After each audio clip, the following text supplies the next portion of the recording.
All right, so I'm Cameron Kuklick. I'm the tree care specialist at Sennebogen.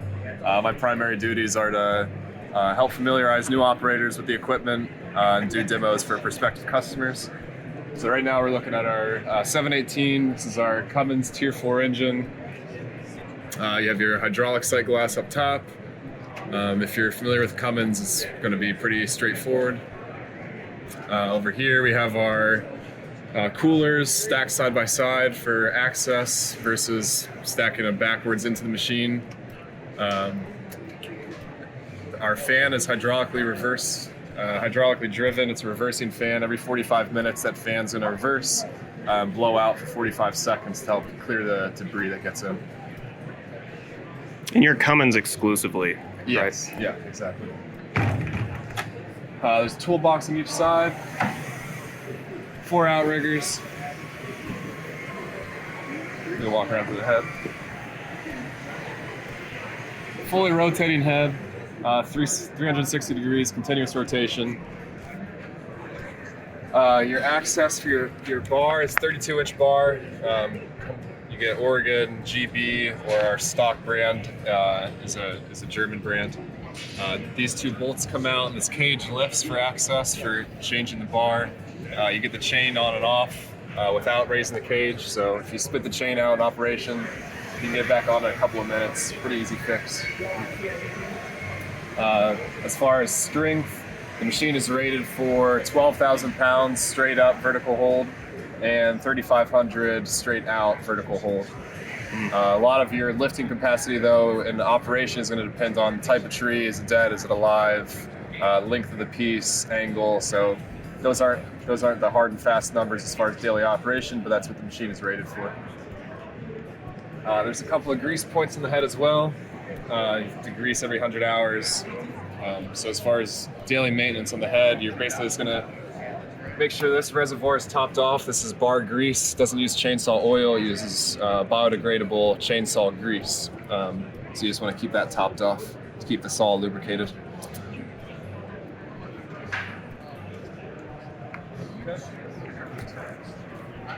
We have our cage here, so everything is kind of enclosed. Bulletproof glass on the front, on the top.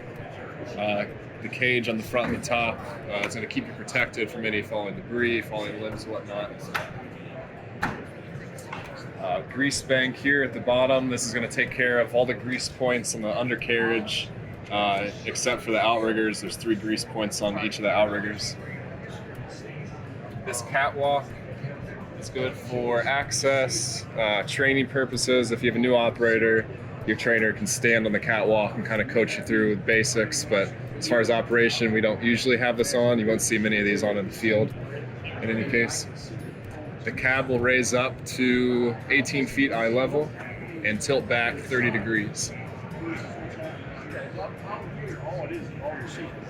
That tilting back 30 degrees is nice so you don't crane your neck up all day. Yeah, exactly. Here we have our electrical panel. This is our windshield washer fluid. It's an auto grease system. This is really unique, so this doesn't take care of everything on the upper carriage. So as long as you keep this reservoir full, your machine is going to be on a timer and in self-grease in operation. And there's a screw-on mechanism here, and it's a plunger for your grease tubes.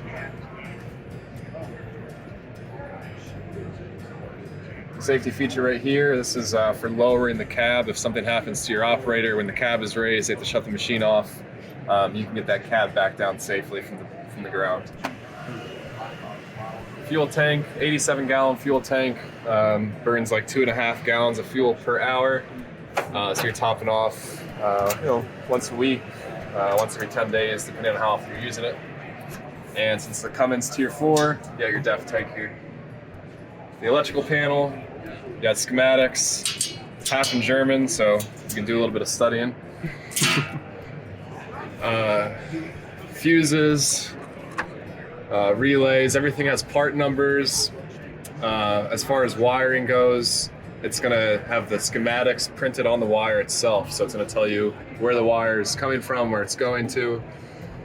And over here we have our emergency mode switches.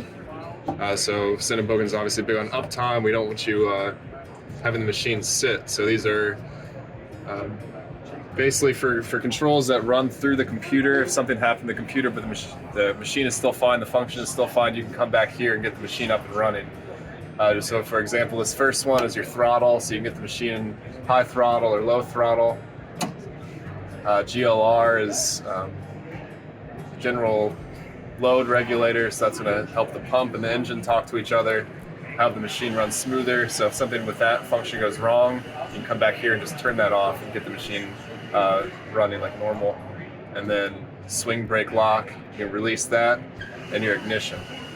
So even if something goes wrong with certain controls that are run through the computer, you come back here and keep the machine running at least until you have time to address the problem.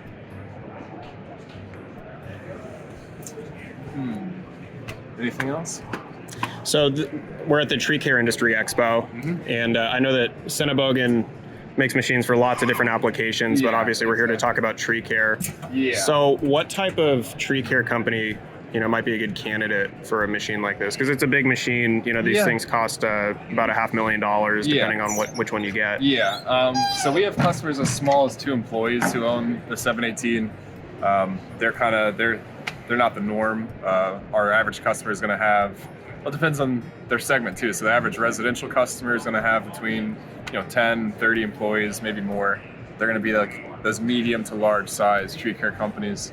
Out west, probably a little bit bigger. I mean, if you're talking like Atlas, Mowbrays, those guys they're huge companies, and they have these really big contracts, and they have close to a dozen of our machines. So it just kind of varies on how you're using the machine. But we have customers as small as, like I said, 2 employees all the way up to hundreds of employees. So what are some of the different tree care applications for a 718? Residential, right-of-way maintenance, utility corridors, storm cleanup, the post-fire cleanup out west. So we have machines on tracks as well. So those are going to be more for like land clearing, working around power lines, those off-road capacities. The tired ones, it's going to be a mix of residential and then roadside maintenance for the state contracts and whatnot.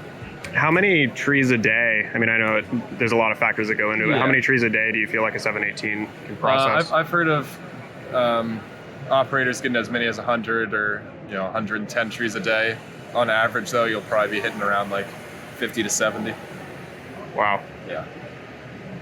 And how much does this machine weigh? 47,000 pounds. Okay. Cameron, Cameron, thank you. Sure. Yeah. Appreciate it.